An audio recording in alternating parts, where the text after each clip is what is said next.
Yes, hope mzima mtazamaji wa Pamba TV. Leo tunaye daktari wetu mkuu Bwana Frank Grayson. Lengo mama la kuzungumza na yeye leo wakati mazoezi yakiendelea hapa kunako uwanja wa Nyamagana ni kipindi maalum ambacho Wakristo wamekianza jana, lakini pia Waislamu pia na wenyewe wameshaanza kwa maana ya kipindi cha Ramadhani. Kwa hiyo tunataka tufahamu kwenye eneo lake kwenye kipindi kama hiki anafanyaje au ni nini ambacho anawashauri zaidi wachezaji wake kuhakikisha analinda viwango vyao, lakini pia mambo ya mazoezi na vitu vingine kama hivyo. Dr. Frank, mambo vipi? Poa. Uko sawa sawa? Niko sawa. Uko vizuri? Vizuri. Uko sawa sawa? Bana, tuko kwenye kipindi cha Kwaresma lakini pia Ramadhani. Kwenye eneo lako la kitabibu, kwenye eneo lako la kitabibu tunataka tusikie kwenye kipindi kama hiki huwa unawashauri nini wachezaji, hasa kwenye eneo la vyakula, lakini pia kwenye eneo la mazoezi unawaambiaje walimu kwa maana ya benchi la ufundi kwa ujumla ili kuhakikisha unalinda performance ama viwango vya wachezaji? Naitwa Dr. Frank Grayson, daktari wa Pamba. Okay, kipindi cha Ramadhani ni kipindi ambacho kinaathiri uraji wa wachezaji. Kwa hiyo kama kinaathiri uraji wa wachezaji moja kwa moja, performance ya wachezaji pamoja na ufanyaji wao mazoezi pia utaathirika.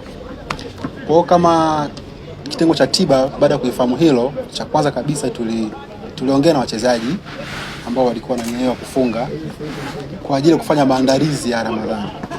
Kwa hiyo maandalizi hayo yamegawanyika kwenye sehemu mbili kuu. Sawa. Sehemu ya kwanza ni kwenye chakula. Mchezaji anahitaji energy kubwa kushinda mtu mwingine ambaye hafanyi activity kama za wachezaji. Kwa kulifanyia hilo, mchezaji ilibidi aanze ulaji wa chakula, yani aanze kujicondition kula chakula kama sio kama Ramadhani, lakini aanze kuskip baadhi ya meal ili kumsaidia kipindi cha kufunga kwake siwe tabu. Kwa mfano, anaweza kuwa akafanya badala ya kula chakula mchana anza kaskip akala usiku.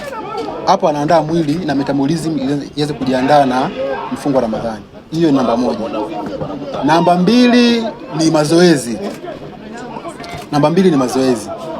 Inabidi aanze kupunguza baadhi ya mazoezi. Kwa mfano kama ni kwenda gym, apunguze kipindi kabla ya mfungo wa Ramadhani. Hiyo ni kama anaandaa mwili kwa mfungo huo. Hiyo ni condition ya ni ushauri namba moja kabla ya mfungo.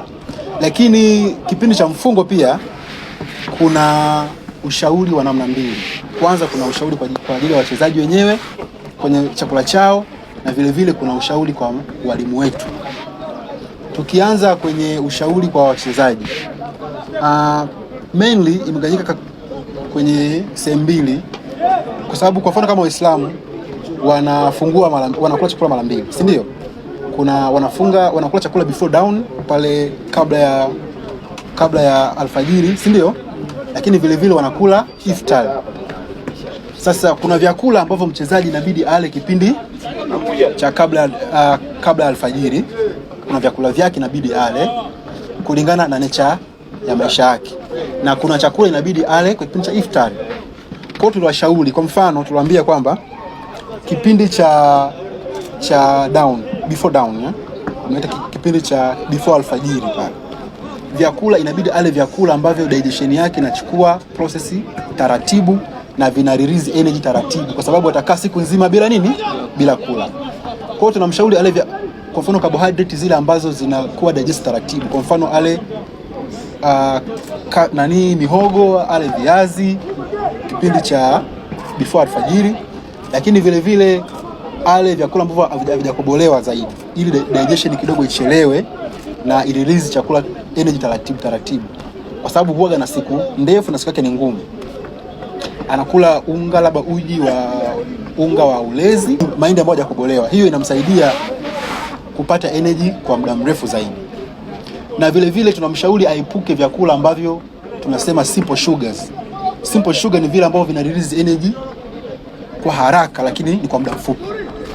Kwa mfano kula kama hizi snacks, biskuti kipindi cha before dawn, before alfajiri haushauri kula, kwa sababu kwa mchezaji ile energy yake inadumu muda mfupi, na wewe una siku ndefu na ngumu, itakuwa ngumu.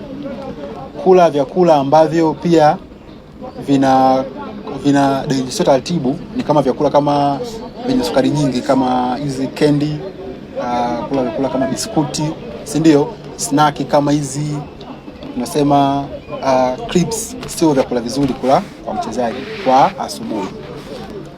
Yes, hiyo ni kwa upande wa wachezaji. Tumalizie sasa kwenye kipindi hiki cha mfungo, na ukumbuke sasa hizi mfungo upo kwenye Waislamu wameanza, lakini pia Wakristo pia wameanza jana. Yes. Benchi la ufundi umelishauri nini kwenye kipindi hiki, kwenye aina yao ya mazoezi na mipango yao kazi ya kuwashughulisha hao wachezaji?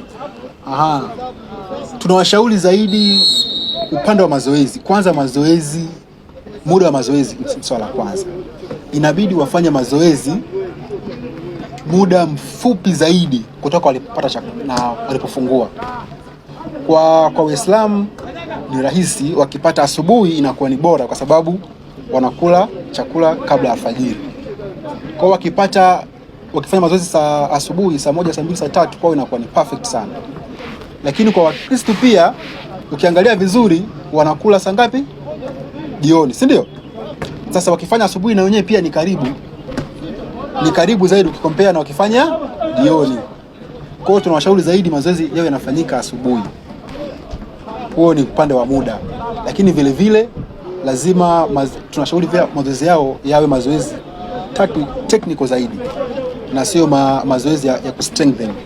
Mazoezi ya kustrengthen wachezaji kwa wakati huu kidogo inakuwa changamoto. Ila tunashauri mazoezi moja yawe technical zaidi.